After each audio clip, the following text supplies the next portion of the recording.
चलिए, good morning everyone. सो हम लोग हमारा जो मेडिवल हिस्ट्री वाला पार्ट था उसी को आगे कंटिन्यू करते हैं एंड थोड़ा सा देख लेते हैं कल हमने कहाँ तक अपने हिस्ट्री वाले पार्ट को कवर किया था। आप लोगों को याद है कहाँ से शुरू किया था, कहाँ तक गए थे हम, टाइमलाइन किन किन चीज़ों के बारे में हमने पढ़ लिया था? दो तीन चीज़ें हमने पढ़ ली थी। सबसे पहले हमने चौहान डायनेस्टी पढ़ ली थी, ठीक है? यस, हाँ, जो चौहान डायनेस्टी थी उसमें हमने सबके बारे में पढ़ा था। मेन मैंने आपको बताया था कि इसमें आपको 3 से 4 पृथ्वीराज के नाम देखने को मिलेंगे। पहला मिलेगा पृथ्वीराज 1, फिर मिलेगा पृथ्वीराज 2, फिर मिलेगा पृथ्वीराज चौहान 1 एंड फिर मिलेगा पृथ्वीराज चौहान 2। क्लियर? तो ये 3-4 आपको नाम यहाँ पर याद रखने हैं। इसी के अंदर जो भी हमने फैक्ट्स पढ़े थे वो सारे आपको याद रखने हैं। फिर इनसे हम थोड़ा सा पीछे गए थे टाइमलाइन में और हमने पढ़ा था गुजरा प्रतिहारा, और गुजरा प्रतिहारा को अभी हम चला ही रहे थे। और लास्ट राजा जो हमने पढ़ा था, आई थिंक मिहिर भोज तक आ गए थे हम। याद है किसी को हमने लास्ट कहां तक पढ़ लिया था? मिहिर भोज तक, ठीक है, यहां तक आ गया था। जिसके ऊपर एक कहानी भी फेमस है, कौन सी वाली बताई थी मैंने? हाँ, उसके लिए सेइंग बहुत इंपॉर्टेंट है, कहाँ राजा भोज और कहाँ गंगू तेली। तो ये आप ध्यान रखना। चौहानों के जो फाउंडर हुआ करते थे वो कौन हुआ करते थे, याद है सब आपको? हाँ जी, चौहानों के फाउंडर व्रजादित्य जिसका नाम है। इनकी कैपिटल आप याद रखना, कैपिटल आपकी अजमेर हुआ करती थी, उसके बाद दिल्ली हुआ करती थी। अच्छा, इससे पहले भी एक कैपिटल हमने बनाई थी इसकी, उसका नाम क्या था? क्या? हाँ, अजमेर से पहले बनाई थी। क्या नाम था उसका? वैसे तो वो सांभर के पास है, सांभर जो जगह है राजस्थान में वहां पर पाई जाती है। उसका नाम मैंने बोला था कि उसका जो टर्म है वो लिख लेना। ऐसे जो छोटे छोटे टर्म्स है ये लिखते रहा करो आप। क्लियर? तो ये था। फिर हमने किसके बारे में बात करी थी? बैटल ऑफ तराई, तराई का युद्ध।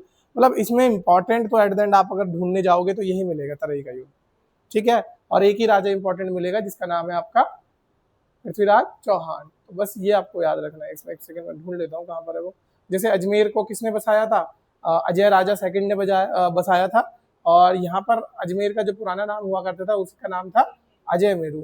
और अजमेर से पहले ये देखो, शाकंभरी, शाकंभरी आपकी हुआ करती थी क्या कैपिटल। तो ऐसे याद रखना है आपको, ठीक है। चल, अब चलते हैं हमारे। देखो, गुजर प्रतिहारा हमने स्टार्ट कर ही दिया था, डिक्लाइन भी इनका समझ गए थे, नागभट्ट, वत्सया सब हो गया था। हाँ, यहाँ तक हमारा हो गया था मिहिर भोज।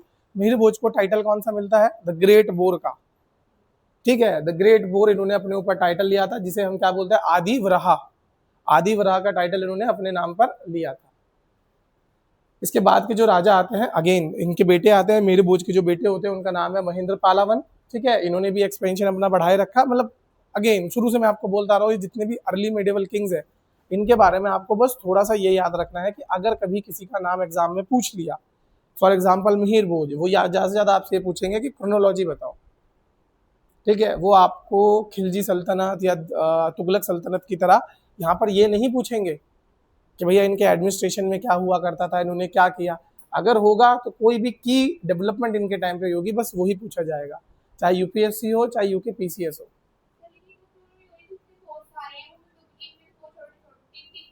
इसीलिए तो नहीं पूछे जाते, इसीलिए तो ये पूछा नहीं जाता पार्ट। और वैसे भी ये पार्ट में अगेन देखो, मैं हिस्ट्री का टीचर हूँ, इसका मतलब ये नहीं कि भाई मैं आपको फोर्स करूँ कि सभी याद करो। मैं एज ए एस्पिरेंट भी रहा हूँ, ठीक है, खुद भी एग्जाम दिए हैं और निकाले भी हैं। तो मुझे भी पता है कि एक टाइम जो होता है आपके लिए बहुत आपके लिए ज़रूरी होता है। तो टाइम का हमेशा जुडिशियस यूज़ किया करो। और मैं हमेशा बोलता हूँ, किसी भी सब्जेक्ट में कंप्लीट उसे पढ़ना ज़रूरी नहीं होता। आप उस सब्जेक्ट के उन पार्ट्स को भी कवर कर लो ना जहाँ से क्वेश्चन आते हैं, वो भी आपके लिए मोर देन इनफ है। जब शुरुआत करी थी हमने अपनी क्लासेस की, तो मैंने पहले ही दिन आपको समझाया था कि you should know why you are studying and for what you are studying. दोनों चीज आपको पता होनी चाहिए। क्योंकि एक बहुत बढ़िया फेमस कोट है, आप लोगों ने शायद सुनी होगी और मूवीज में भी ये यूज हुई है कि genius is about to know when to stop. समझदारी किस चीज में है कि आपको पता होना चाहिए कि कहाँ आपको रुक जाना है, क्या पढ़ना है क्या नहीं पढ़ना है। जितना जरूरी ये जानना है कि क्या पढ़ना है, उससे ज्यादा जरूरी ये है कि क्या नहीं पढ़ना है, ठीक है। ये आप लोग ध्यान रखना, ठीक है। तो इनके टाइम पे सबसे इंपॉर्टेंट चीज क्या हुई, इन्होंने अगेन एम्पायर को स्ट्रेच किया, बहुत सारे पोएट्स और स्कॉलर जो थे उनको पैटर्नाइज किया, जैसे राजशेखरा नाम का एक स्कॉलर हुआ करते थे, उन वो भी इन्हीं के दरबार में थे, आप इतना ध्यान रखना, ठीक है। कौन थे दरबार में, राजशेखरा। फिर यहाँ पर महेंद्रपाला वन ने सक्सेसफुली किस चीज को, जो पाल डायनेस्टी हुआ करती थी, पाल डायनेस्टी कहाँ की थी बेटा, बंगाल की जो पाल डायनेस्टी हुआ करती थी उसके ऊपर सुप्रीमेसी इन्होंने स्टैब्लिश कर दी, क्योंकि आप देखोगे 3 लोगों का कंटिन्यूस स्ट्रगल चल रहा था। याद है ट्राइपैर्टाइट स्ट्रगल, मैंने आप लोगों को कुछ बताया हो इससे पहले, गुजर, पाल, ठीक है, इनका कंटिन्यूस क्या चल रहा था, स्ट्रगल चल रहा था, बैंटर चल रहा था, इधर से ये इसकी टेरिटरी ले रहा, उधर से वो इसकी टेरिटरी ले रहा, तो यही कंटिन्यूस चलता रहता था। फिर नेक्स्ट आपके जो इस डायनेस्टी के और लास्ट पावरफुल रूलर है उनका नाम है राज्यपाला, ठीक है, क्या नाम है इनका, Rajyapala. He was the last powerful ruler of the dynasty and इनके टाइम पे ये जो आपका गुरिड इन्वेजन हुआ था, गुरिड इन्वेजन को रोकने में असफल रहे थे, तो fail to resist Ghurid invasion, clear. जब उधर से हमला हुआ गजनी की साइड से, ठीक है, गुरिड इन्वेजन हुआ, ये बचा नहीं पाए अपनी टेरिटरी, जब बचा नहीं पाए तो भाग के कहाँ पर आ गए, कन्नौज की तरफ आ गए। बाद में इनको किन्होंने पकड़ लिया, चंदेलाज ने पकड़ लिया, और चंदेलाज ने कि भाई तुम क्या हो गए, तुम डर के आ गए, तुम डरपोक हो, सिर्फ इस वजह से इनको पकड़ के मार दिया। ओके, इनके टाइम पीरियड में एक इंपॉर्टेंट चीज है जो 1018 एडी में हुई थी, that is battle of Kannauj.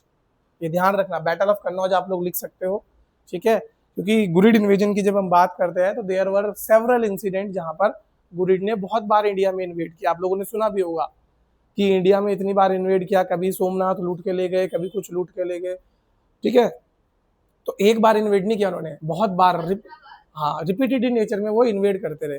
तो उन्हीं इन्वेजन में से एक में बैटल ऑफ कन्नौज हुई थी, जिसमें गजनी इंडिया आया था, और गजनी ने क्या करा था, पूरा का पूरा कन्नौज को खाली कर दिया था, ठीक है, पूरे के पूरे कन्नौज। आप देख लो कन्नौज आज के टाइम पे कहाँ है, यूपी में पड़ता है कि एमपी में पड़ता है, एमपी में है। चलो जहां भी है, पॉइंट क्या है हमारा यहाँ पर समझने का, आप देखो बिल्कुल इंडिया के इंटरनल पार्ट में है ना, तो सोचो गजनी कहाँ तक अंदर तक इंक्लूड कर गया था, हाँ, वहां से देखो यहाँ तक आ गया था, सोचो। अगेन इसके बाद भी जो राजा आए जैसे त्रिलोच चंदपाल, ठीक है, ये जो त्रिलोच चंदपाला थे, इन्होंने भी गजनी के जो इन्वेजन था उसको रोकने की कोशिश करी थी, बट अगेन ये भी हार गए थे, ठीक है। फिर 1027 एडी में इनको आखिरी बार जो हराया गया था वो गजनी के द्वारा हराया गया था, क्लियर।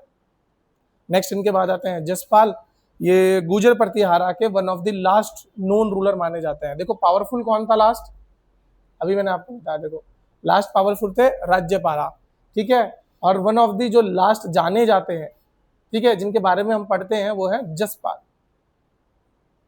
ये याद रहेगा।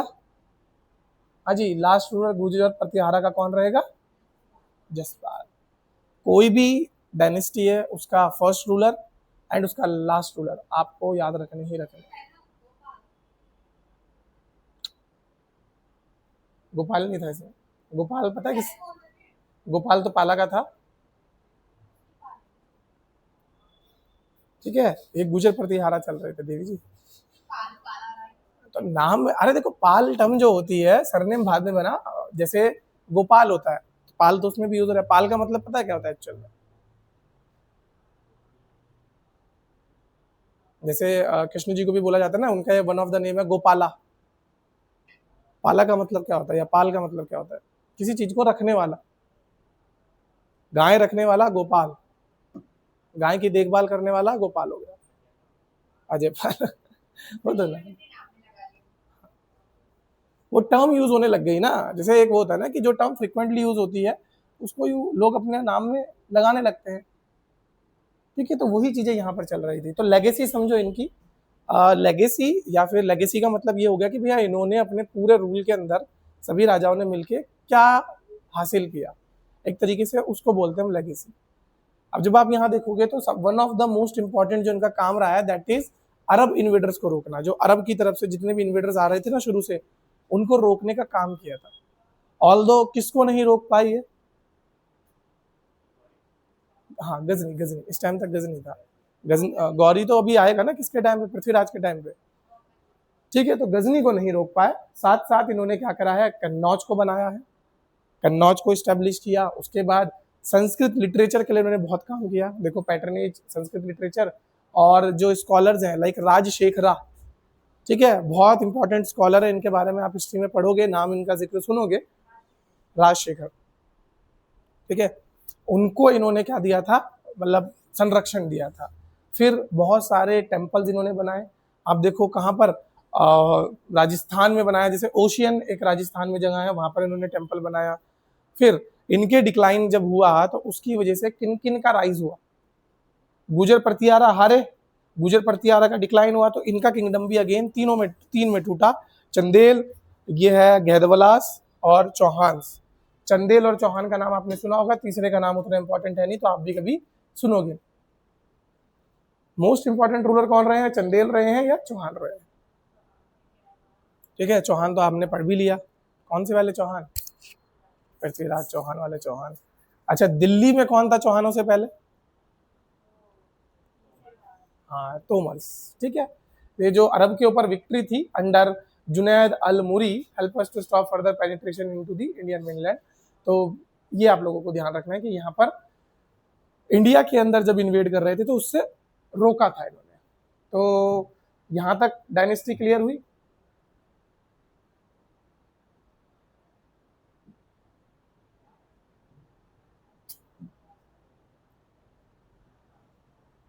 ओके, सो हमने कौन सी डायनेस्टी पढ़ ली?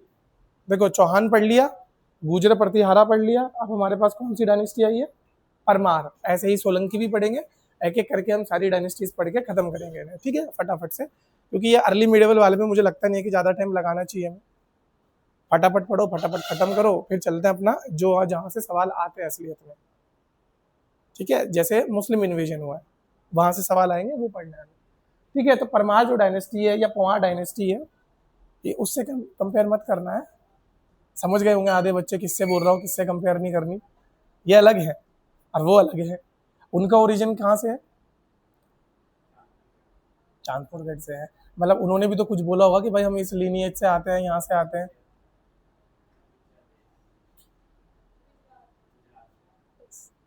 वैसे तो एट द एंड देखोगे तो यही वाला पार्ट, इसका भी एक सबसेक्ट हो सकता है वो, क्योंकि देखो ये परमार है, ये भी कहाँ से निकले, गुजरा प्रतिहारा के बाद आई ये भी, ठीक है। तो चलो इनकी बाउंड्री देखो कहाँ है, मालवा। मालवा किधर पड़ता है आपका, मध्य प्रदेश में पड़ता है, some part of Rajasthan and Gujarat. तो ये आप समझ सकते हो। इनके फाउंडर का नाम क्या है? देखो इनके फाउंडर का नाम देखो, उपेंद्र या कृष्णा राजा। क्लियर? क्या नाम है इनके फाउंडर का? उपेंद्र या कृष्णा राजा, नाम याद रखना। रेन देख लो 800 से लेके 1305 एडी तक, तो प्रॉपर वही टाइम पीरियड है जो मेडिवल किंग्स का टाइम पीरियड होता है, जो आपको पढ़ना होता है यहाँ पर, ठीक है। कैपिटल देख लो, धार, सबसे पुरानी कैपिटल इनकी धार हुआ करती थी। उसके बाद क्या बनाई उन्होंने, मंडपा दुर्ग, ठीक है, जिसको लेटर ऑन मांडू भी बोला जाने लगा।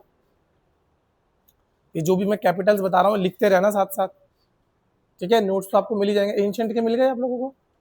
बात पड़े वेरी गुड। पूछ रहा हूँ मैं बेटा, बता नहीं रहा हूँ, पूछ रहा हूँ, ठीक है, कोई नहीं, मिल जाएंगे। जल्दी ही आप लोगों तक प्रसाद पहुंच जाएगा, अगर प्रसाद बन गया हो तो। और किसको बांटना है, बांटने भी तो तुम्ही लोगों को है।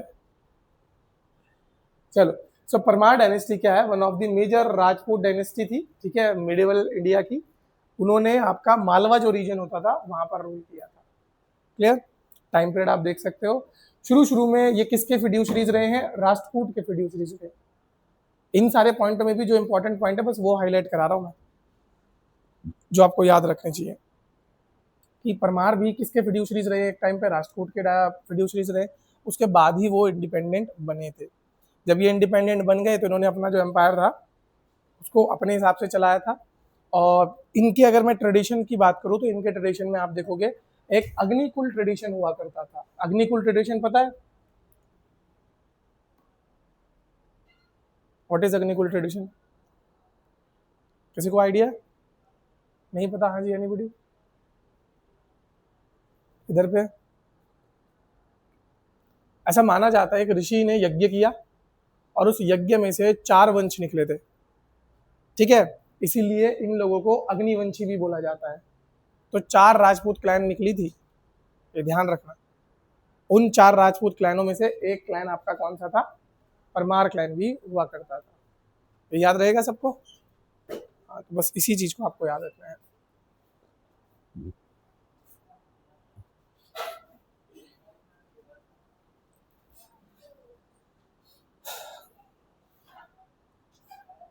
बाकी चीजें तो देखो आप सेम ही है ना, अपनी पावर बढ़ाना, अपनी टेरिटरी को एक्सपेंड करना और संस्कृत को पैटर्नेज देना, ये सबके अंदर कॉमन ही चलता आ रहा है, ठीक है।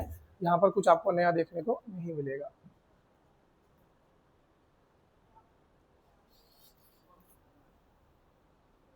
इनका रीजन फॉर डिक्लाइन देख लो, किस वजह से इनका डिक्लाइन हुआ था। तो एक कॉन्क्वेस्ट हुआ था। किसका कॉन्क्वेस्ट हुआ था? आप देखो, इन्वेजन ऑफ बाय दिल्ली सल्तनत, ठीक है। इस समय तक जो सेंटर था वहां पे दिल्ली सल्तनत आ गई थी, और पर्टिकुलरली किसने कॉन्क्वेस्ट किया था यहाँ पे? अलाउद्दीन खिलजी के जनरल हुआ करता था, आइन उल मुल्क, ठीक है। उस जनरल ने जब यहाँ पर लड़ाई करी, या उस जनरल ने जब इधर की तरफ कॉन्क्वेस्ट करा, तो जाके इनका डिक्लाइन होना स्टार्ट किया था, ठीक है। तो इनके डिक्लाइन के पीछे सबसे मेन कौन था? अलाउद्दीन खिलजी इनके डिक्लाइन के पीछे मेन माना जाता है। अब आप देख लो, वही अगेन जो हम कर ही रहे हैं, हर डायनेस्टी के बारे में कुछ पढ़ा और उनके सिर्फ राजाओं के नाम देख सकते हो आप। तो पहले राजा उपेंद्र, दूसरे राजा का नाम वरी सिम्हा। अगर इनके बीच में कुछ इंपॉर्टेंट होगा तो आपको यहाँ दिख जाएगा, आप उसको पढ़ सकते हो, मैं ही हाईलाइट करके बता दूंगा। जैसे उपेंद्र में तो ऐसा कुछ खास है नहीं, the only thing that he did was the establish the Parmar dynasty and they were earlier being independent. Independent होने से जस्ट पहले वो क्या हुआ करते थे? दे वर दी फिड्यूशरीज ऑफ राष्ट्रकूटास, ठीक है। किसके फिड्यूशरी हुआ करते थे? ये राष्ट्रकूट के फिड्यूशरीज हुआ करते थे। वरसिम्हा अगेन भैया परमार वंश को इन्होंने और स्ट्रेंथन किया, थोड़ा सा एरिया इन्होंने ज्यादा कैप्चर किया। फिर ये इंपॉर्टेंट है, Siyaka, Siyaka second, he was the first independent ruler of Parmar dynasty. इन्होंने जो राष्ट्रकूटा के जो बचे हुए लोग थे ना, मतलब एक होता है ना कि अपने आप को इंडिपेंडेंट कर लिया पर राष्ट्रकूटा से भी कुछ है, तो उनके साथ लड़ाई चल रही है, तो इन्होंने राष्ट्रकूटा को हटाया और पूरा जो मालवा था उसके ऊपर क्या कर लिया? अपना जो होल्ड था उसको स्टैब्लिश कर लिया। सेकंड, इन्होंने जो अपनी कैपिटल थी उसको चेंज कर दिया। तो जब मैं आपको अभी बता रहा था परमार की कैपिटल, तो 2 कैपिटल मैंने आपको यहाँ पर दिखाई, देखो कौन कौन सी है? धार और मंडू, ठीक है, सेम। अब यहाँ देखो इन्होंने क्या किया, कंपेयर करते हुए चलो। सियाक ने क्या किया है? कैपिटल को कहां से कहां चेंज किया? उज्जैन से धार, तो धार लाने वाले कौन थे? सियाक, ठीक है। 972 में राष्ट्रकूटास के अगेंस्ट जो बैटल हुई थी, इन्होंने डिफीट किया था किसको? कोट्टिगा अमोघ वर्षा को, ठीक है। कोट्टिगा अमोघ वर्षा या अमोघ वर्षा को इन्होंने हराया, और उसकी वजह से जो मान्या खेत, जो राष्ट्रकूट की कैपिटल हुआ करती थी, उसका इन्होंने डिस्ट्रक्शन कर दिया था। नेक्स्ट जो राजा है उनका नाम है मुंजा, ठीक है। अगेन मुंजा में ज्यादा कुछ है नहीं, बट एक चीज इंपॉर्टेंट है, दैट ही डिफीटेड दी काला चोरीज इन मेजर बैटल, तो काला चोरीज को हराया था। बस यही इसके अंदर यही इंपॉर्टेंट है, और मुंजा का नाम आप कहीं सुनोगे भी नहीं। कोई एडमिनिस्ट्रेटिव वर्क नहीं हमको इसमें याद रखना, कुछ नहीं। कोई इंपॉर्टेंट चीज अगर हुई है तो बस वो याद रखनी है। It is just for the sake of कि भैया कुछ छूट ना जाए। डिफीटेड बाय काला चोरी, हाँ ये हार गए थे, डिफीटेड बाय थे काला चोरी की, तो बस ये इंपॉर्टेंट है इसमें मुंजा का। अगला आता है कौन? सिंधु राजा। इन्होंने अगेन जो मुंजा की टेरिटरी हारी थी उसको रिकैप्चर किया, और जितना भी लगभग लगभग मुंजा की डिफीट में जो इनका लॉस हुआ था उसको रिकवर करने में काम रहे थे। फिर इन्होंने अपना किंगडम दोबारा से एस्टेब्लिश किया, किसके खिलाफ? चालुक्यास के खिलाफ, सोलंकीज ऑफ गुजरात के खिलाफ।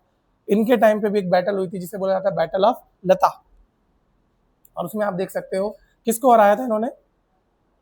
एक चालुक्य शासक को हराया था जिनका नाम आप देखोगे वल्लभ राज, और अपना जो अब एम्पायर था उसको एक्सपेंड कर दिया था, कहां पर? गुजरात में एक्सपेंड कर दिया था, ठीक है। I know it is kind of frustrating कि बस नाम पढ़ने और उनके बीच के चीजें पढ़ने, यस इट इज, बट क्या कर सकते हैं।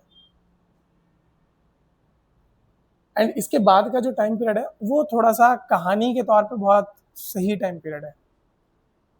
वाई? क्योंकि जैसे ही मुस्लिम इन्वेजन होगा आपके पास पढ़ने को बहुत सारी चीज़ें होंगी, लेकिन उसके साथ साथ उनको समझने की चीज़ें भी होंगी। ये वाली जो पार्ट ऑफ हिस्ट्री है ये हमें कभी ज़्यादा हमको बचपन से नहीं पढ़ाई जाती, तो this part of history is mostly blank for most of the people. वो इस पार्ट ऑफ हिस्ट्री को उनको याद ही नहीं रख पाते। ठीक है, या तो आपको एंशिएंट हिस्ट्री के बारे में थोड़ा बहुत पता होगा बचपन से, या तो आपको सीधा मुस्लिम इन्वेडर्स के बारे में पता होगा शुरू से। ये पार्ट ऑफ हिस्ट्री आप सबका गायब रहता है, सिर्फ उसी वजह से ये पार्ट थोड़ा टफ होता है। And we were fortunate enough कि भैया यूपीएससी एंड यूकेपीएससी में इस वाले पार्ट में बहुत कम फोकस किया जाता है, किया जाता भी है तो just on the names, not कि भैया क्या किया, कैसे किया, ठीक है, कौन कौन सी चीज़ें थी, इन चीज़ों पे वहाँ पर डिस्कशन नहीं होता। तो आपको बिल्कुल भी टेंशन लेने की ज़रूरत नहीं है अगर नहीं समझ आ रहा। मैंने क्या बोला, जब नोट्स आएंगे बस एक एक पॉइंट ही हाईलाइट करना है उसमें से, और कुछ करना ही नहीं है, और सबसे लास्ट में देखने से। हाँ, क्रोनोलॉजी मत भूल जाना भाई, गुर्जर प्रतिहारा के बाद कौन आया, सोलंकी कहाँ थे, परमार कहाँ थे, ये नहीं भूलना है बस। बाकी कुछ भी भूल जाओ, उनका टाइमलाइन और उनकी क्रोनोलॉजी ये नहीं भूलना। बाकी मैं आपको श्योरेंस दे सकता हूँ इसके अंदर से कभी ये नहीं आएगा, वो ये कब आज तक नहीं पूछा कि भैया सोलंकी का एडमिनिस्ट्रेशन कैसे था, ठीक है, या परमार का एडमिनिस्ट्रेशन कैसे था। तो यहाँ पर आप लोगों ने देखा, अगला आता है Bhoja. So again he was one of the most important ruler of Parmar dynasty. इनको स्कॉलर किंग भी बोला जाता था क्योंकि ये खुद बहुत पढ़े लिखे थे, पढ़ा लिखा राजा बोला जाता था इन्हें, ठीक है। इन्होंने मिलिट्री पावर को कंबाइन किया, कल्चर पावर को कंबाइन किया, इंटेलेक्चुअल पावर को कंबाइन किया, और इसको बनाया गोल्डन पीरियड फॉर मालवा। तो मालवा का जो गोल्डन पीरियड था वो किसके टाइम पीरियड में आया, भोजा वन के टाइम पीरियड में आया, ठीक है। और मालवा को इन्होंने एक बहुत ही इंपॉर्टेंट लिटरेसी सेंटर की तरह ग्रो किया। Next is your Jaya Simha, ठीक है। अगेन जया सिम्हा का जो पार्ट है वो भी इंपॉर्टेंट ज़्यादा नहीं है, बस 2-3 लाइनें लिखी हैं, और वो क्या है कि भैया इन्होंने अपना जो राजपाट है उसको स्टैब्लिश रख पाने में थोड़ा सा स्ट्रगल किया। एंड क्योंकि इनका जो कॉन्फ्लिक्ट होता था वो किसके साथ होता था, वो होता था सोलंकीज ऑफ गुजरात के साथ, ठीक है। जो सोलंकीज हुआ करते थे कहाँ के, आपके गुजरात के, उनके साथ इनका स्ट्रगल था। और बहुत सी टेरिटरी इन्होंने किन के हाथों खो दी थी, सोलंकीज के हाथों खो दी थी, ठीक है। जय सिम्हा भोज के जो थे पुत्र थे, और अगेन परमार वंश के one of the important ruler हैं, बट इनके सामने बहुत सारे चैलेंजेस हैं क्योंकि जो टेरिटरी इनके फादर ने कंसोलिडेट करी थी, देखो एक एबल रूलर अगर अच्छी खासी टेरिटरी एक्वायर कर लेता है, उसके बाद उसके बेटे पे ज़्यादा प्रेशर होता है कि एटलीस्ट मैं अपने बाप की जो टेरिटरी है उसको मेंटेन तो कर पाऊँ। तो इनको ये चीज़ मेंटेन करने में बहुत ज़्यादा स्ट्रगल करना पड़ेगा। इसके बाद आते हैं उदय आदित्य, ठीक है, इन्होंने भी अगेन थोड़ी बहुत टेरिटरी को रीएक्वायर किया, टेम्पल आर्किटेक्चर को बढ़ाया, इंक्लूडिंग एक टेम्पल बनाया इन्होंने, कौन सा, उद्देश्वरा टेम्पल, ठीक है। आई नो नाम तो याद रहेगा नहीं, बट लेट इट बी। इतना याद रखना है जो टाइम पीरियड चल रहे हैं गुर्जर प्रतिहारा, इसमें अभी तक आपको 3-4 लाइनें तो छप गई होंगी दिमाग में। क्या, संस्कृत को पैटर्नाइज किया, स्कॉलर्स को पैटर्नाइज किया, टेम्पल आर्किटेक्चर को ग्रो किया, ठीक है, अरब इन्वेजन को रोका, मतलब जितने भी इन्वेडर्स आ रहे हैं उनको रोके। तो ये 3 से 4 पॉइंट तो हर कोई कर रहा था, बाकी आपस में जो लड़ रहे थे वो लड़ रहे थे। इतना क्लियर हुआ सबको? कितने, कौन कौन से 4 पॉइंट बोले मैंने? Very good.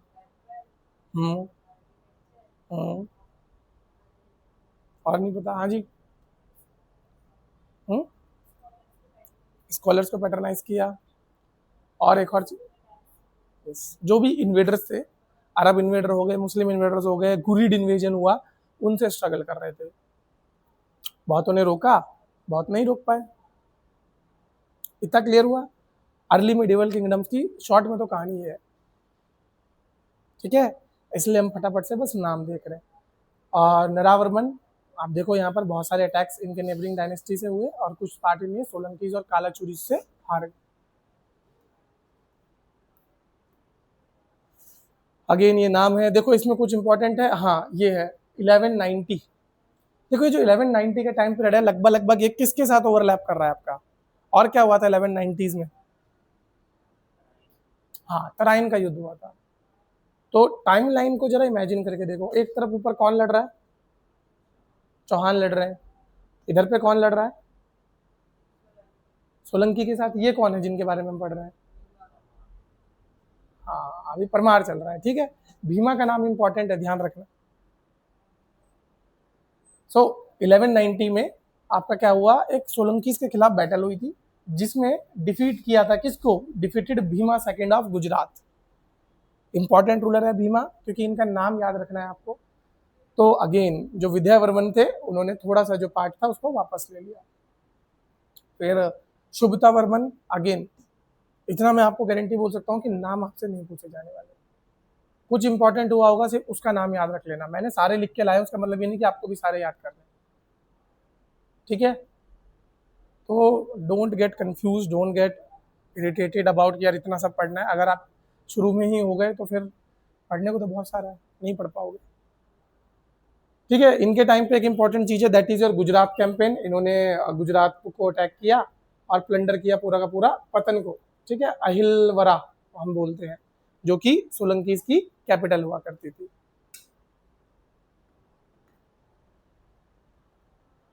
लास्ट देखो, हाँ, देवपाला। देवपाला किसके द्वारा हारे थे? यादवास के द्वारा हारे थे, यादव ऑफ देवगिरी। एक ये इंपॉर्टेंट चीज है। फिर दूसरा देवपाला की लड़ाई कब हुई थी? 1226। किसके साथ हुई थी? इल्तुतमिश के साथ हुई थी। अब कोई मुझे याद दिलाएगा इल्तुतमिश की डायनेस्टी कौन सी थी?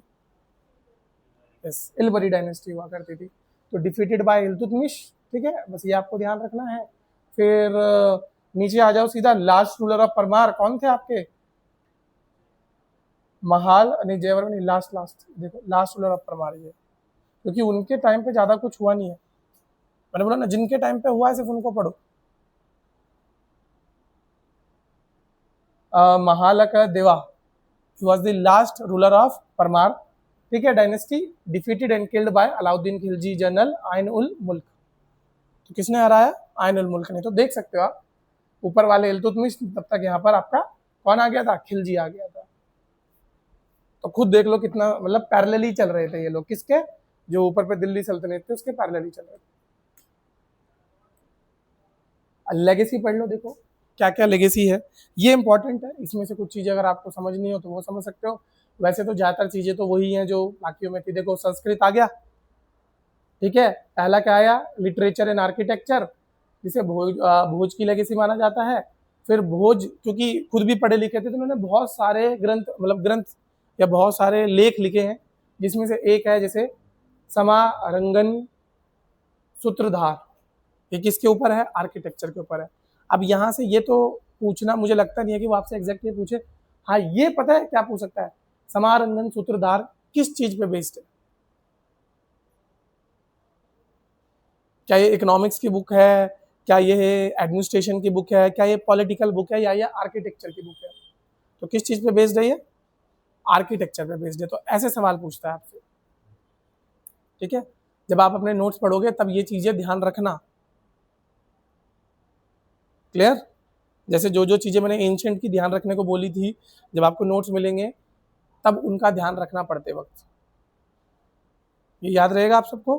हाँ, बस ऐसे ही ध्यान रखते चलना। फिर प्राकृत को प्रमोट किया इन्होंने, संस्कृत को प्रमोट किया। और इनके टाइम पे देखो भोज प्रबंधा हिस्टोरिकल अकाउंट है, और बहुत सारे टेक्स्ट मिले किस पे? Astronomy, medicine, philosophy. तो आप ये कह सकते हो ये सारी चीजें आपका इस टाइम पे यहाँ पर प्रोमिनेंट हुआ करती थी, ठीक है। इनका डिक्लाइन कब हुआ? जब महाल का देवा की डिफीट हो गई थी। और किसने हराया था महाल के देवा को? अलाउद्दीन खिलजी के जनरल ने, जिसका नाम क्या था? आइन उल मुल्क, ठीक है। तो परमार भी खत्म। थोड़ा हम स्पीड में इसलिए कर रहे हैं कि बोर हो जाओगे अगर धीरे धीरे कराऊंगा। Okay, next is Solanki. किसी के पास पानी है क्या?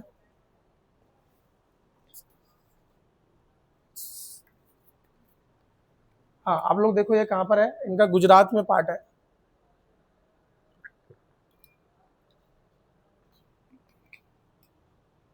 Thank you. ठीक है, इनकी जो बाउंड्री है it is in the part of Gujarat, थोड़ा सा गुजरात के आसपास। वाह, कला है तुम में, प्रतिभा तो है। जितने अच्छे स्ट्रोक तूने यहाँ बनाया उतना अच्छा लिखने में बना लेती तू।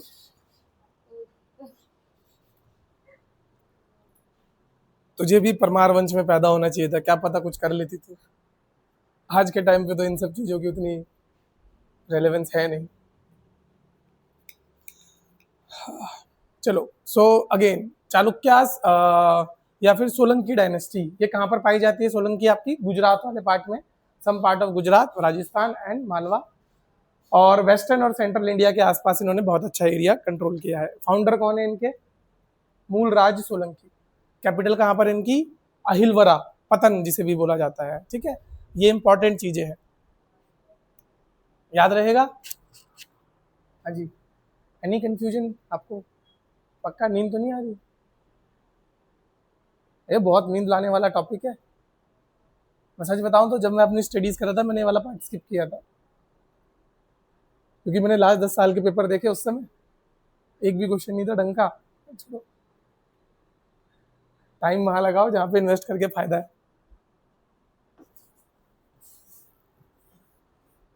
बट मैं एज अ टीचर आपके सामने स्किप नहीं कर सकता, तो मुझे तो सारा ही करवाना।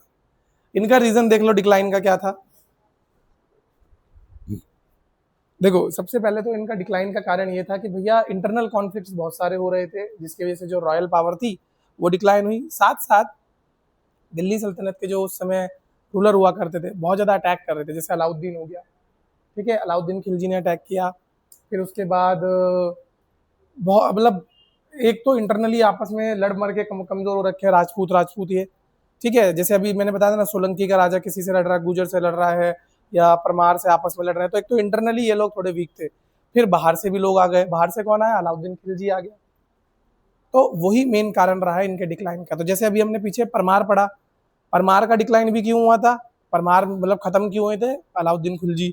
यहाँ भी क्यों खत्म हुआ है? क्योंकि अलाउद्दीन खिलजी की जो कैंपेन चल रही थी। क्लियर? तो बस ये कैंपेन की वजह से यहाँ पर हुआ। साथ साथ इनके टाइम पे मंगोल इन्वेजन भी हो गया था। ठीक है, तो 2-3 लोगों के टाइम पे मंगोल इन्वेजन हुआ है। कब कब हुआ है किसी को पता है? मंगोल भारत कब कब आए? और उससे पहले आए कभी? कौन था उस समय दिल्ली सल्तनत में?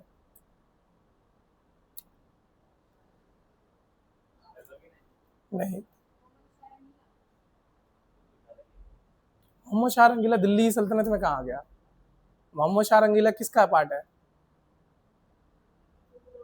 हाँ, अब मुगलों में भी लेटर मुगल। तब तक तो मंगोल लड़ मर के खत्म हो गए होंगे।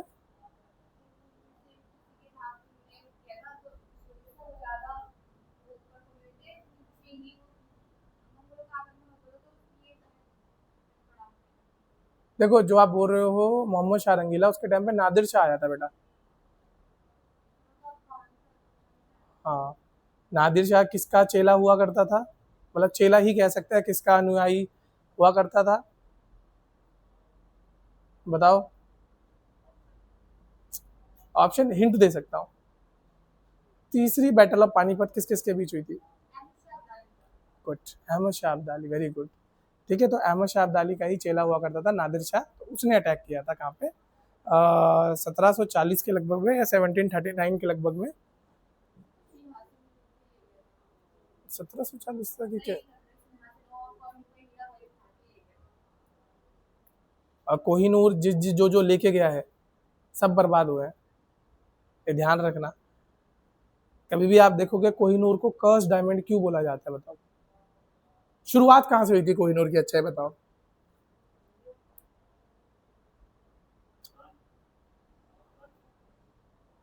कोहिनूर इंडिया में पाया गया था, इसलिए तो इंडियंस बोलते हैं कि कोहिनूर इंडिया की शान है, क्योंकि इंडिया में निकला था। कहाँ से निकला था ये बता दो।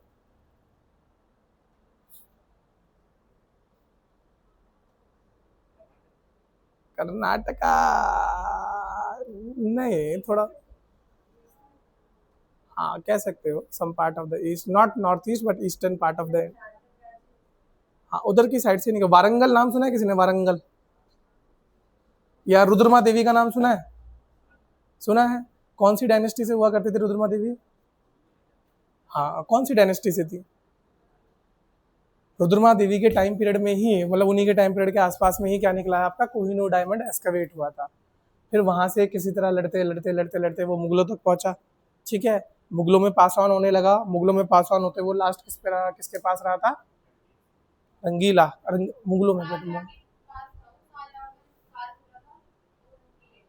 शाहजहां के काल में कहाँ ले गए थे? कौन कौन ले गया था शाहजहां के टाइम पे? कौन इतना?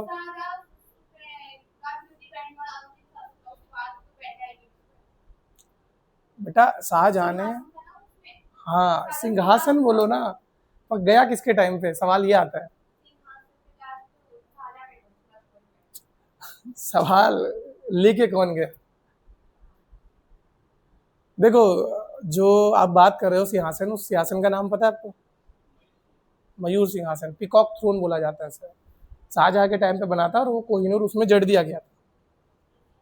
हाँ, तो शाहजहां के बाद जो आप कह रहे हो, अब पता नहीं भाई, बैठा नहीं बैठा इसके ऊपर कोई, हम पॉलिटिकल वो कोई डिबेट तो कर नहीं सकते, क्योंकि अब किसी का मन कर गया और सोचो बैठने इतने सारे, शाहजहां के बाद रंगीला तक कितने सारे हैं, कोई बैठ गया हो क्या पता।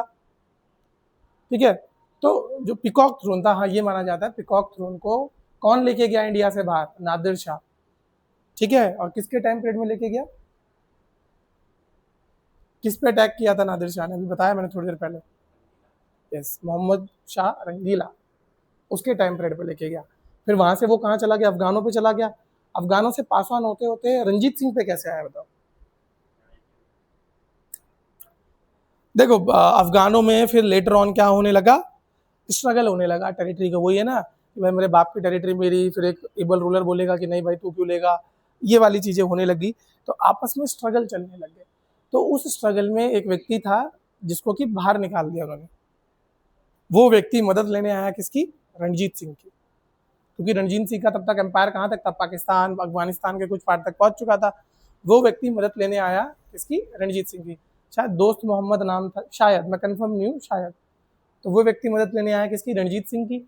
और रणजीत सिंह को एज अ गिफ्ट उसने क्या दिया? कोहिनूर दिया। तो कोहिनूर कहाँ चला गया फिर? रणजीत सिंह के पास चला गया।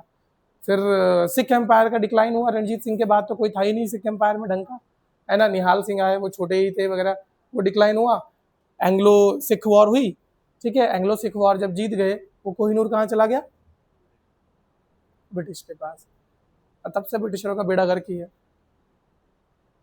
सोचो, there was a saying for Britisher that the sun never set for the British Empire. और इसका लिटरल मतलब हुआ करता था, ऐसे नहीं कि मैं फेंकने के लिए फेंक दिया, लिटरली मतलब हुआ करता था कि इतना बड़ा है ब्रिटिश एम्पायर, इतनी सारी कॉलोनीज है कि सूरज 24 घंटे में से हर एक समय किसी ना किसी ऐसी टेरिटरी पे होगा जो ब्रिटिश के अंडर होगी। तो सोचो पूरे वर्ल्ड में कितना बड़ा एम्पायर होगा ब्रिटिश का। स्पेनिश, स्पेन था, पोर्चुगल थे। इन लोगों ने ना एक ट्रीटी करी थी। ठीक है, वो ट्रीटी में इन्होंने ये जो लाइन है ना आपकी, ठीक है, केप ऑफ गुड होप वगैरह, ठीक है, इसको डिवाइड कर दिया था। वो ट्रीटी का मुझे नाम नहीं याद आ रहा, जिसमें इन्होंने उस लाइन का इधर वाला जो पार्ट है वो ब्रिटिशर्स जाएंगे और उधर वाला पार्ट स्पेन जाएगा। तभी आप देखना, ये वाला जो पार्ट है कौन सा, साउथ एशिया पार्ट, यहाँ पर स्पेनिश सुनोगे इन, और वो वाला जो पार्ट है आपका साउथ अमेरिका, वहां पर ब्रिटिश नहीं सुनोगे, वहां पर सिर्फ स्पेनिश आए थे।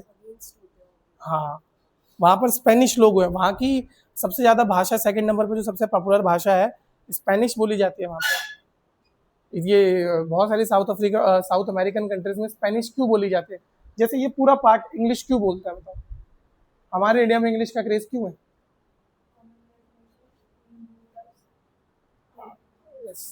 कॉमन लैंग्वेज तो वो हमने अब बना दिया है ना, otherwise like in my way, मतलब according to me, English is no more considered as a language in India, it is considered as a skill. होता है ना कि एक अलग ही प्रजाति के लोग बोले जाते हैं जिनको इंग्लिश आती है और अच्छी इंग्लिश बोलनी आती है, who are fluent in English. और फिर एक इंग्लिश वाले होते हैं जिनके पास एक्सेंट भी होता है। एक्सेंट वाली इंग्लिश सुनी है कभी किसी की?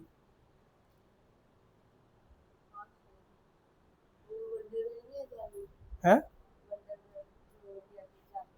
हाँ, पता नहीं, मैंने नहीं देखा। वंडरगर्ल कौन सी है इंडिया?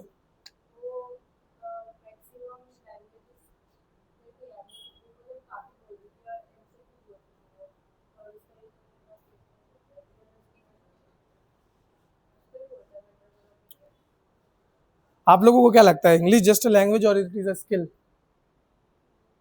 लैंग्वेज। विदाउट इंग्लिश इस देश में आपका काम चल जाएगा? If it is just a language then इसके बिना आपका काम चल जाना चाहिए। हो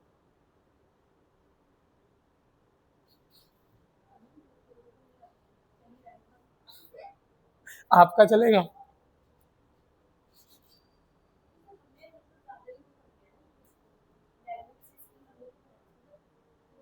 अब भाव तो हम नहीं बढ़ाए, उसकी बात तो सही है, भाव हम ही बढ़ाते हैं, जिसके भी बढ़ते हैं भाव इंसानी। हाँ, बिल्कुल बढ़ा सकते हैं। बट आज के मॉडर्न कॉन्टेक्स्ट में बताओ ना इस चीज को, मॉडर्न कॉन्टेक्स्ट में क्या हो रहा है? नेसेसरी आनी चाहिए तो। आपको क्या लगता है, is it more of a language और जस्ट अ स्किल? क्योंकि स्किल एक ऐसी चीज होती है जो आप एक डिफरेंशिएटर मार्कर क्रिएट करती है ना? जैसे कंप्यूटर चलाना आता है कि नहीं आता, जिसको आता है वो स्किल हो गई। आजकल आप बोल सकते हो कि बेसिक कंप्यूटर सबको चलाना आता है, बेसिक्स तो सबको आता है ना, पीपीटी वीपीटी बनाना, वर्ड चलाना, वर्ड में पूरी फॉर्मेटिंग करना है, बेसिक हो गया। लेकिन उसके अंदर भी डिटेल होती है भाई, बहुत सारी चीजें। मैं लिख के दे सकता हूँ, बहुत सारे लोगों को ये नहीं पता होगा कि एक पीपीटी बनाते हुए आप क्या क्या चीजें कर सकते हो, आप वर्ड में और क्या क्या डिजाइन कर सकते हो, क्या कर सकते हो। जैसे ये स्किल्स होती है, आप जितना इनको रिफाइन करोगे उतना बढ़िया हो जाएगा। क्या इंग्लिश में ऐसा कुछ होता है? इसे तो बहुत बढ़िया इंग्लिश आती है।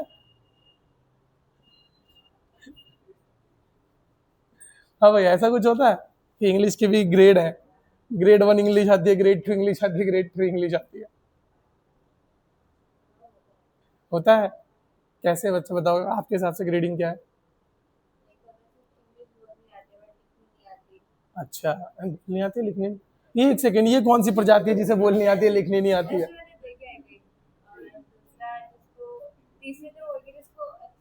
ये हिंदी में मैं मान सकता हूँ कि बोलनी आती है लेकिन लिखनी नहीं आती, वो मैं समझ सकता हूँ।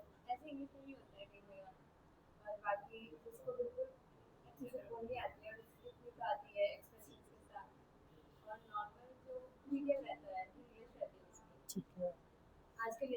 हाँ भाई, आप में से आप है कोई जिसको बोलनी आती है लेकिन लिखनी नहीं आती? हिंदी से?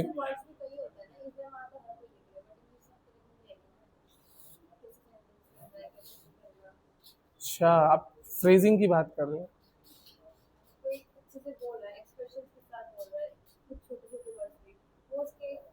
हाँ, ये तो है, अगर आप इंग्लिश में एक्सप्रेस करना शुरू कर दो तो इट्स मीन आपको इंग्लिश आती है। क्योंकि जैसे हिंदी में है ना, हाव भाव भी, कि हम लोग बोलते अच्छा, एक होता है ना कि वो एक आपने सुना होगा कि अच्छा बोलने के भी तरीके होते हैं, तो उनके हिसाब से समझ आ जाएगा अच्छा। वैसे अगर आप इंग्लिश में एक्सप्रेस करने लग गए देन ये आपको आती है।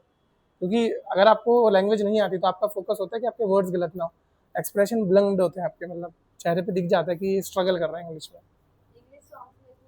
अच्छा, आप में से कितनों का मीडियम इंग्लिश है? आपका भी मीडियम इंग्लिश है? बोल लेते हो इंटरव्यू में, बोल लोगे, इंट्रोड्यूस कर लोगे अपने आप को इंग्लिश में? क्योंकि देखो, अगर आप यूकेपीएससी की बात करो तो मतलब जो भी सिविल सर्विसेज वाला पैरामीटर आता है वहाँ पे अलाउड नहीं होता आपको लैंग्वेज चेंज करना। या तो आप भरते टाइम ही भरना कि भैया मैं इंटरव्यू हिंदी में देने के इच्छुक हूँ, बट फिर ये ध्यान रखना कि फिर हिंदी भी आपकी अच्छी होनी चाहिए, वहाँ जाके इंग्लिश में मत चले जाना। हाँ नहीं, वो इस चीज़ को थोड़ा सा ऑब्जेक्ट करते हैं कि आप बोल रहे हो और वहाँ जाके टपोग्राफी बोल रहे हो। नहीं भाई, टपोग्राफी नहीं बोल सकते फिर आप शब्द। मुझे पता, पहले तो तुम लोगों को टपोग्राफी का मतलब पता है? रिलीफ नेचर का जो होता है ना, कैसा क्षेत्र है ये। आप टोपोग्राफी जैसे शब्द नहीं यूज कर सकते, क्लाइमेट नहीं बोल सकते, क्लाइमेट की जगह क्या बोलोगे आप? वेरी गुड, जलवायु बोलना पड़ेगा आपको। तो मेरे हिसाब से अगर आप इंग्लिश मीडियम वाले हो तो प्रेफर इंग्लिश को ही देना, कि इंग्लिश में ही इंटरव्यू दो, क्योंकि तब आपको टर्म्स ज़्यादा से ज़्यादा क्या होगा, आपको फ्लुएंसी की दिक्कत होगी, वो फ्लुएंसी सीखी जा सकती है, 1.5 महीने में आराम से फ्लुएंट हो जाओगे आप, है ना। मैं तो उम्मीद यही करूँगा कि जल्दी हो जाओ, मेंस लिखते टाइम भी आपके पास फ्लुएंसी होनी चाहिए, क्योंकि मेंस लिखते हुए भी आपके पास थॉट आने चाहिए, प्रॉपर फ्रेजिंग होनी चाहिए सेंटेंसेस की, कि भाई आप किसी, जब आप फिलोसफिकल ऐसे लिखते हो तो वहाँ पर ये काम बहुत ज़रूरी है आपके, जब आप लिख रहे हो और उसको फ्रेज कर पा रहे हो अच्छे से, ठीक है। चलो, सो रीजन फॉर डिक्लाइन समझ आ गया आप लोगों को सोलंकीज का? हाँ जी, क्लियर हुआ सबको? अगला देखो यहाँ पे, Mularaja Solanki, founder of Solanki dynasty, इन्होंने ही आपका जो कैपिटल थी जिसका नाम क्या है, अहिलवारा, ठीक है, जिसको हम क्या बोलते हैं, पतन भी बोलते हैं, उसको कैपिटल बनाया। इन्होंने किसको हराया था, Graharipu, the ruler of Saurashtra को हराया था। फिर दूसरे आते हैं Bhimdev, second most important ruler, ठीक है। अगेन सोलंकी राज को इन्होंने पूरा स्ट्रेंथन किया, defended against the Mahmud of Ghazni, Ghazni के इन्वेजन को डिफेंड किया इन्होंने। कुमारपाल अगेन बहुत इंपॉर्टेंट है, क्यों इंपॉर्टेंट है, क्योंकि सोलंकी टेरिटरी को राजस्थान और मालवा वाले पार्ट तक इन्होंने एक्सपेंड तो किया, इसके साथ साथ ये जो अहिलवरा था जिसको पतन बोला जाता है गुजरात में, यहाँ पर एडमिनिस्ट्रेटिव और कल्चरल हब इसको बनाकर तैयार किया। इनकी खासियत है कि देखो अभी तक जितने राजा थे वहाँ पर आप किन किन के बारे में पढ़ रहे होगे, टेम्पल, संस्कृत, ऐसी लैंग्वेजेस के बारे में पढ़ रहे होंगे, हिंदू फिलॉसफी के बारे में समझ रहे होंगे।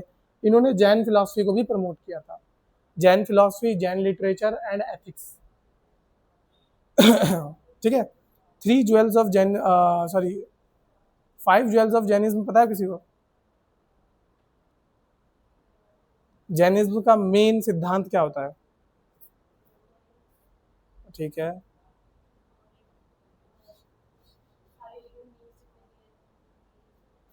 दे हैव अ सोल, ठीक है। जैन लोग खेती करने से भी मना करते हैं, पता है क्यों? वेरी गुड, चप्पल नहीं पहनते हो?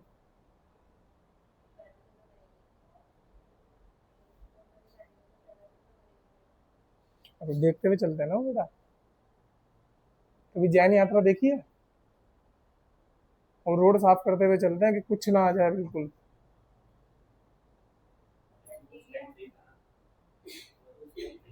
हाँ, हाँ, आज के हिसाब से क्यों यार, इस पे तो फिर बहुत सारी डिबेट है, आज के हिसाब से क्यों?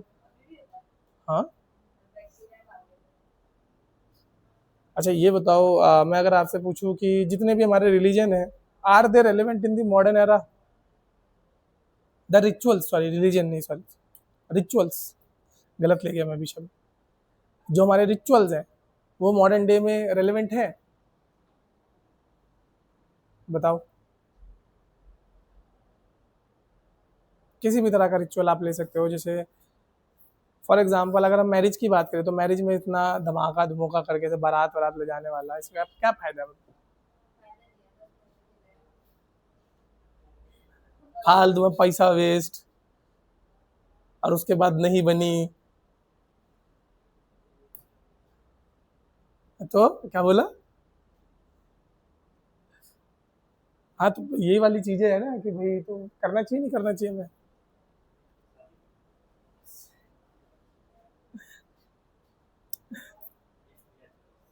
It's their choice. अब कोई नहीं करना चाहता और माँ बाप जबरदस्ती कर रहे हो तब क्या कर सकते हैं? वही तो पूछो क्या कर सकते हैं ऐसे में।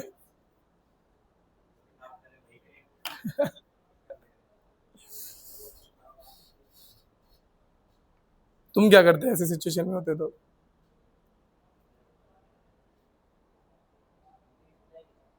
तब की तब देखी जाएगी है, तब कैसे देखी जाएगी? नहीं देखा जाता यार, ये सिर्फ बोलने की बात होती है, देख लेंगे, जब होता है नहीं देखा जाता। माय पर्सनल एक्सपीरियंस बता रहा हूँ।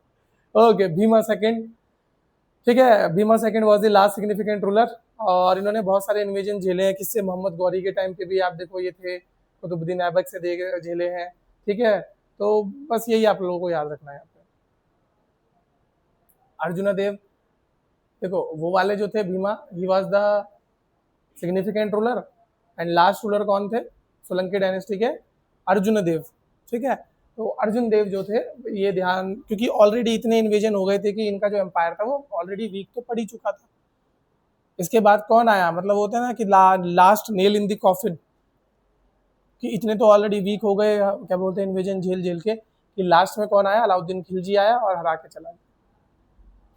आप देखो कि अलाउद्दीन खिलजी को इतनी सक्सेस क्यों मिली, वो इतने सारे एम्पायर को क्यों हरा पाया? जबकि खिलजी जो राज है वो बहुत छोटा सा राज है, बहुत कम टाइम पे सबसे छोटा सल्तनत रही है खिलजी सल्तनत, लेकिन अलाउद्दीन खिलजी ने इतने लोगों को हराया है ना कि वो ऑलरेडी हिस्ट्री में बहुत ज़्यादा सिग्निफिकेंट हो गया। अभी पीछे किसको, परमार को हराने वालों में से ये था। फिर परमार के बाद क्या पढ़े थे हमने? सोलंकी, उनको हरा गया। गुजर प्रतिहारा में भी देखोगे आप, इसका नाम सुनोगे एंड द एंड वाले में। तो अलाउद्दीन खिलजी इस वजह से भी इंपॉर्टेंट हो गया क्योंकि वो एक ऐसे टाइम पीरियड में आया जब ये लोग ऑलरेडी बहुत बार चोट खा खा के वीक हो गए थे, और वो आया, उसने लास्ट थोड़ा मारा और सबको हरा गया। ठीक है, तो समटाइम टाइमिंग के भी मैटर करता है कि भाई टाइम किस टाइम पे आए हो। सो लेगेसी देख लो, अगेन लेगेसी में वही सारी सेम चीज़ें जो अभी तक हम पढ़ते आ रहे हैं। क्या क्या है? टेम्पल आर्किटेक्चर है। हाँ, यहाँ पर आपको एक चीज़ देखने को मिलेगी कि जैनिज्म को प्रमोट मिला है यहाँ पे। तो जैनिज्म है, हिंदुइज्म है, संस्कृत लिटरेचर है, क्लियर। और गुजरात जो है एक इम्पॉर्टेंट ट्रेड सेंटर बना है, ये सारी चीज़ें यहाँ पे बात करी गई है। ठीक है, कोई कंफ्यूजन इसमें? अरे यार शिट,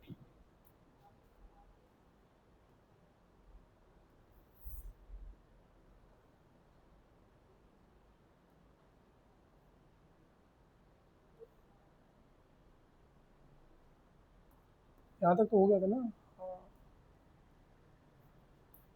विजय वर्मा भी हो गया था, ये तो परमार तो कब का हो गया, सोलंकी भी लगभग लगभग।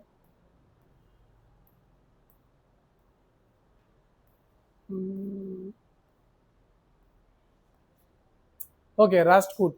देखो, ऑल दो हम राष्ट्रकूट के बारे में पढ़ चुके हैं, है ना, बट हमने कौन से वाले राष्ट्रकूट पढ़े हैं? जो हम इससे प्रीवियस टाइम पीरियड की बात कर रहे हैं। अभी जो हम राष्ट्रकूट देखेंगे, ये राष्ट्रकूट कौन से होंगे? जो 8th से 10th सेंचुरी के बीच में रहे होंगे। क्लियर? इस वाले में हम थोड़ा सा स्किप करते हुए चलेंगे क्योंकि राष्ट्रकूट वाला मैंने आपको बहुत अच्छे से डिटेल में लिखवा भी चुका हूँ एंशिएंट वाले टाइम में, तो वहीं से थोड़ा सा हम उठाते हुए चल रहे हैं इसको, मतलब ये ओवरलैप तो करेगा ही क्योंकि ये वो ट्रांजिशन वाले फेज के लोग हैं जो दोनों में आप पढ़ सकते हो, आप दोनों में इसमें कहीं पर भी रख सकते हो। ठीक है, देख लो इसकी जो बाउंड्री हुआ करती थी उसको देख लो, और इसमें से अच्छा फाउंडर वगैरह याद है आपको? राष्ट्रकूट के फाउंडर क्या बताए थे मैंने? दंती दुर्ग बताए थे। ठीक है, तो बस ऐसे ही ध्यान रखना है। ये देखो फेमस राष्ट्रकूट रूलर्स वगैरह वो देख सकते हो आप।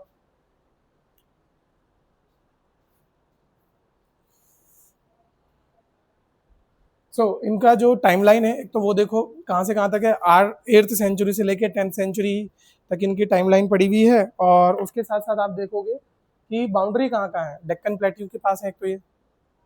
ठीक है, दूसरा मॉडर्न डे में कहाँ कहाँ तक इनका एम्पायर जा रहा है। आज के मॉडर्न डे की मैं बात करूँ तो भाई ये देखो, महाराष्ट्र में, कर्नाटका में, तेलंगाना में और मध्य प्रदेश में। उसके साथ साथ इनका जो इन्फ्लुएंस था वो कहाँ तक रहा है, कन्नौज की साइड भी इनका इन्फ्लुएंस रहा है, और तमिलनाडु और केरला साइड भी इनका इन्फ्लुएंस रहा है। तो यहाँ तक इनका इन्फ्लुएंस आपको देखने को मिलेगा कि जस्ट इन्फ्लुएंस रहा है। ठीक है, फिर जो फेमस राजा रहे हैं, आगे जाके अच्छे से बढ़ेंगे। फेमस राजा इनके कौन कौन से थे? करूपसना, ठीक है, जिनको गोविंद III भी बोला जाता है। खासियत क्या है इनकी? कन्नौज। ठीक है, कन्नौज की वजह से बहुत फेमस है ये। दूसरा, इन्होंने डिफीट किया था, डिफीटेड द पाला एंड द प्रतिहारास। किस किस को हरा के? पाल को और प्रतिहारा को हरा के ये बने थे राष्ट्रकूट। सुप्रीमेसी इन्होंने ला के दी थी कहाँ पे? नॉर्थ इंडिया में, for a brief period. Brief period मतलब छोटे समय के लिए, ज़्यादा समय के लिए नहीं, for a small time. Next है अमोघ वर्षा। अमोघ वर्षा का नाम तो आप सुना होगा। अमोघ वर्षा का नाम हमेशा आप ध्यान रखना, इनको फिलोसफर किंग भी बोला जाता है। ठीक है, और इन्होंने मोस्ट फोकस किया है जैनिज्म और हिंदुइज्म में। ये उन वालों में से थे, पढ़े लिखे राजाओं में से, ठीक है, जिनको फिलॉसफी का शौक था, जिनको दर्शन पढ़ने का शौक था।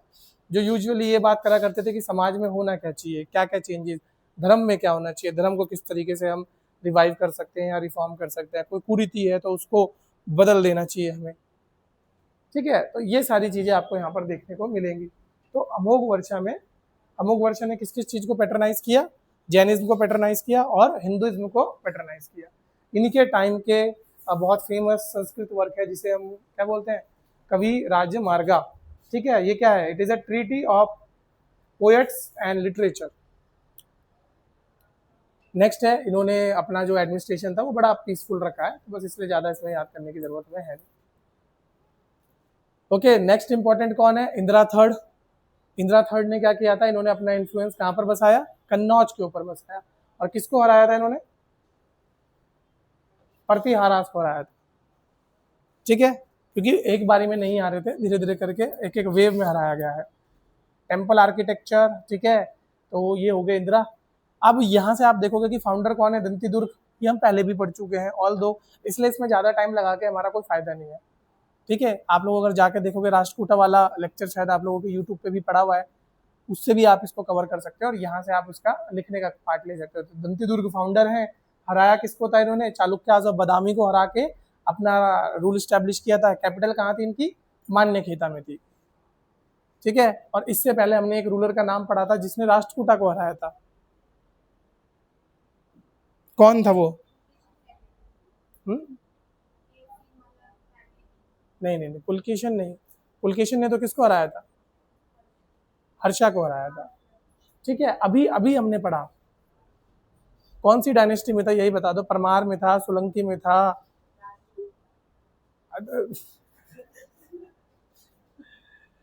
मानता हूँ कि अभी ज्यादा हो गया। ठीक है, इतनी देर से राजाओं के नाम नाम पढ़ रहे हैं, तो प्रतिहार वालों में से था, सोलंकी था। चलो, जब ये वीडियो अपलोड होगी तो जाके दोबारा देख लेना। ठीक है, और तब इसका आंसर देख लेना कौन था, क्योंकि ऐसे लिंक करना पड़ेगा आप लोगों को। और जब नोट्स बनाओगे ना, तो जैसे आप जब यहाँ पर पहुंचोगे मान्यखेता, तो नोट्स में ना यहीं पर हाईलाइट कर देना कि किसने मान्यखेता को प्लॉन्डर किया था। ठीक है, नोट्स को इस तरीके से इंटरलिंक करते हुए पढ़ते हुए चलना। रीजन फॉर डिक्लाइन समझो इनका, अगेन इंटरनल कॉन्फ्लिक्ट, उसके साथ साथ जो सेंट्रल अथॉरिटी थी वो वीक हो गई थी। इसके बाद आपका इनका कंटिन्यूस कॉन्फ्लिक्ट चल रहा था किसके साथ, चोल, चेर और पांड्यास के साथ कंटिन्यूस कॉन्फ्लिक्ट इनका चला ही करता था। फिर यहाँ पर क्या नाम लिखा है, तैलप्पा, हाँ Tailappa second of western Chalukya defeated the last Rashtrakuta ruler जिसको करका सेकंड। ठीक है, और वहीं से इनकी जो डिनेस्टी थी उसकी अंत हो गया। ठीक है, एक बार देखो, ये नाम हमने पढ़े थे, दंती दुर्ग के बाद कृष्णा। ठीक है, ये सब नाम याद आ रहे हैं हम आप लोगों को, ऑलरेडी पढ़ चुके हैं। इनको जस्ट एक बार गो थ्रू कर लो, कोई इंपॉर्टेंट चीज, जैसे यहाँ देखो यूनेस्को हेरिटेज साइट के बारे में लिखा है, ये इंपॉर्टेंट हो गया। इन्होंने किसको हराया, कलिंगा में कौन गया, ये जैसे दंती दुर्ग के बारे में देखो, इन्होंने कहाँ कहाँ गए दंती दुर्ग, गुजरात गए, मालवा गए और कलिंगा गए, ये इंपॉर्टेंट हो गया। कृष्णा के बारे में देखो, कृष्णा दंती दुर्ग के बाद आए, इन्होंने पावर को कंसोलिडेट किया, दंती दुर्ग से इनको बहुत सारा इनहेरिटेंस मिला और इन्होंने क्या बनाया, कैलाशा टेम्पल, जो मैंने आपको सर्च भी करवाया था, याद करो, गूगल करवाया था नहीं करवाया था आप लोगों को? खाई खाई में नहीं है बेटा, वो एक पूरा पहाड़ हुआ करता था और उस पहाड़ को नकाशी करते करते वो इकलौता ऐसा मंदिर है जो ऊपर से नीचे बना है। सोचो यूजुअली मंदिर कैसे बनते हैं, अब मैं आपको बोलूँ घर हम ऊपर से नीचे बनाएंगे, लॉजिक लगता है कोई? इकलौता ऐसा कैसे बनाओगे, गजब बात है यार, आदमी तो गजब होता, जब बना के दिखाओगे। जमीन के नीचे खोदते हुए कैसे पॉसिबल हो, अंडरग्राउंड, तो बेटा जब तक बेस नहीं होगा अंडरग्राउंड कैसे स्टेबल होगा बताओ।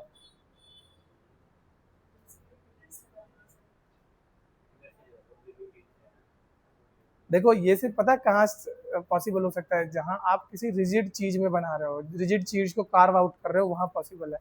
मिट्टी बहुत वो होती है, मुलायम होती है, आप कैसे उसको डालोगे, भाई ये बताओ ना, बेस जब बनता है तो पहले ये बनता है ना नीचे का, तब पिलर खड़े करोगे, ऊपर से नीचे तक कैसे खड़े कर दोगे आप पिलर? है साइंस। ठीक है चलो ठीक है, होपफुली, मैं तो चाहता हूँ कर लो भाई, है ना, जमीन के रेट थोड़े तो कम हो। मेरे को कोई प्रॉब्लम नहीं अंडरग्राउंड रहने में, मैं तो कहीं भी रह लूँ। यहाँ तो फिर भी आप लोगों को घर है, गर्म नहीं हुआ। अब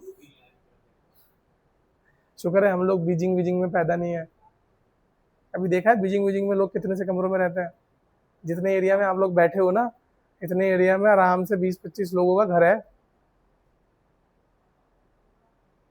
और रेंट उसका बहुत महंगा होता है। चलो, तो इन्होंने कैलाशा टेम्पल बनाया है एलोरा में जो पाया जाता है, और वो एक यूनेस्को वर्ल्ड हेरिटेज साइट है। ठीक है, इकलौता मंदिर जो ऊपर से नीचे बना है, मोनोलिथिक है वो। मोनोलिथिक मतलब एक ही चट्टान से बना है, ऐसे नहीं अलग अलग चट्टान यूज करी है, एक ही चट्टान, एक पहाड़ हुआ करता था, उस पहाड़ को कार्व आउट करके बनाया एलोरा, ओ सॉरी, कैलाशा टेम्पल। ठीक है, याद रहेगा ये। फिर आता है ध्रुव। तो ध्रुव अगेन इंपॉर्टेंट है, ये यंगर ब्रदर हुआ करते थे किसके, गोविंद सेकंड के, और बाद में जाके बहुत पावरफुल बने।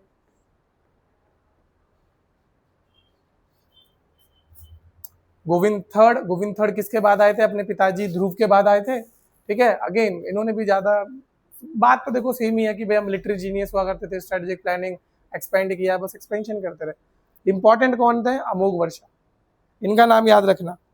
अमोघ वर्षा क्यों इंपॉर्टेंट है? क्योंकि सबसे ज्यादा लंबे समय तक किसी राष्ट्रकूट रूलर ने अगर राज किया है तो वो अमोघ वर्षा ही थे।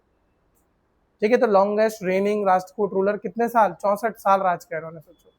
गोविंद थ्री के बाद आए थे, और इन्होंने जैनिज्म को बहुत पैटर्नेज दी है। अमोघ वर्षा का जब भी नाम सुनोगे तो जैनिज्म आपको याद रखना ही रखना है। ठीक है, इन्हीं के टाइम पे क्या लिखी गई थी? कवि राजमार्गा, कवि राजमार्गा इन कन्नड़। ठीक है, तो भाषा भी याद रखना कौन सी भाषा में लिखी गई है, याद रहेगा ये।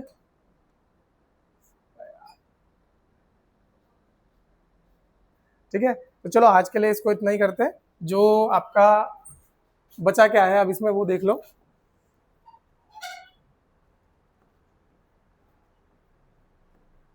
ये देखो कालाचूरी, मतलब हम किंगडम्स के नाम देख लेते हैं एक बार।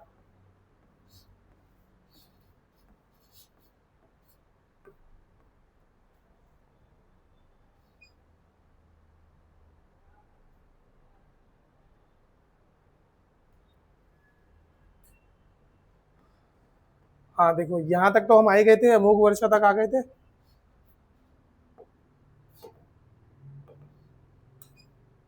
ठीक है, बस डायनेस्टीज देख लो कौन कौन सी हमें गो थ्रू करनी है। कोई और आई तो नहीं अभी?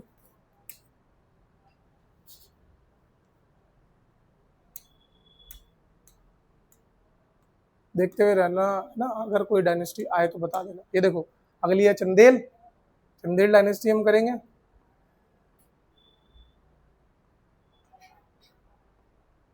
और आप अगर क्रोनोलॉजी देखोगे नोट्स की तो वैसे ही है कि भैया पहले हम उनके बारे में पढ़ेंगे, क्या क्या था, लेगेसी क्या थी, रीजन फॉर डिक्लाइन, और फिर बस राजाओं के नाम पढ़ने हैं।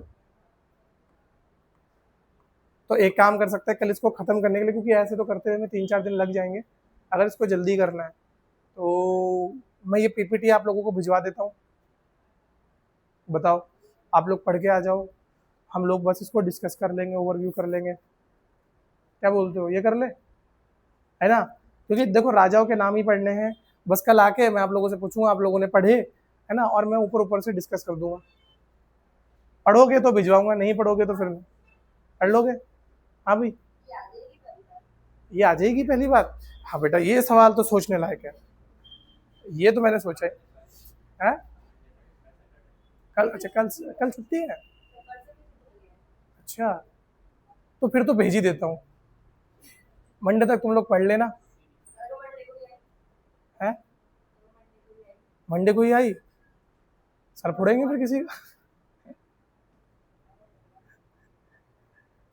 अरे अपने अधिकारों के लिए लड़ना सीखो यार।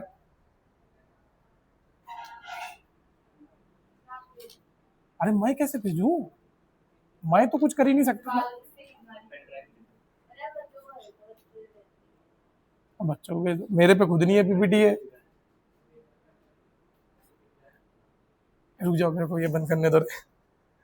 अंदर की बात बाहर नहीं जानी चाहिए।